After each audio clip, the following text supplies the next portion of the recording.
তোমার সব কথা মাইনা চলবো, এইবারের মতো মাফ করে দাও। মরিয়ম, তোর বাপ যে একটা চোর আছিল এটা তো প্রমাণিত সত্য কথা। আসসালামু আলাইকুম বন্ধুরা, আবার চলে আসলাম নতুন একটি ভিডিও নিয়ে। আমাদের সবার প্রিয় বস্তুরাত নাটকের 24 নাম্বার পর্ব নিয়ে। এছাড়াও আমরা এটাও দেখতে পাই মায়ার সাথে তার হাজবেন্ডের ডিভোর্স হয়ে যায় এবং জামাল মারিয়মকে বিয়ে করে। বিয়ের পর মারিয়ম সম্পূর্ণ পরিবর্তন হয়ে যায়। সে তার ফুপির থেকে তার বাবাকে অসম্মান করার প্রতিশোধ নেওয়ার মনোভাব তৈরি করে। সে তার ফুপি অর্থাৎ তার বর্তমান শাশুড়ির কথা অমান্য করে এবং তাকে দিয়ে রান্নাঘরে কাজ করে এবং তাদেরকে ভয় দেখায় যে তারা যদি তার কথা মতো না চলে তাহলে সব সত্যি কথা সে জামালকে জানিয়ে দিবে। এই ভয় জামালের মা ও জামালের ভাই বোন মারিয়মের কথা শুনতে বাধ্য হয় এবং মারিয়মের অত্যাচার জামালের মার জন্য খুব কষ্টকর হয়ে যাচ্ছে। জামালের মা ও জামালের বোনকে দিয়ে মারিয়ম কাজ করায়, যা জামালের মার একদমই সহ্য হয় না।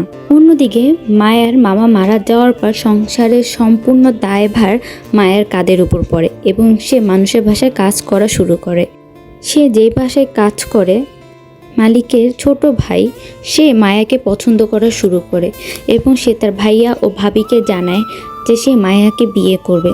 যখন তার ভাই জানতে পারে তার বাসার কাজের মেয়েকে সে বিয়ে করতে চায়, তখন সালাউদ্দিনের ভাই অনেকটা রাগ করে। সে বলে আমাদের বাড়ির বউ হবে একটা কাজের মেয়ে যে কিনা আমাদের বাসায় কাজ করে।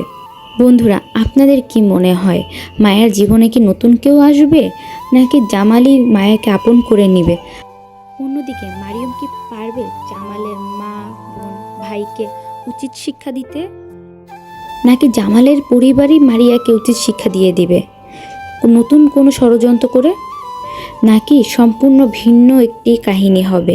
জামালের সামনে তার পরিবার এবং মারিয়ামের সব সত্য চলে আসবে এবং সে সব সত্য বুঝতে পেরে মায়াকে আপন করে নিবে। বন্ধুরা, এই সব কিছু আমরা জানতে পারবো আগামী 24 নাম্বার এপিসোডে, যা 17 এপ্রিল দুপুর 3টায় যা ইসলামিক ইগল নাটক চ্যানেলে আপলোড করা হবে।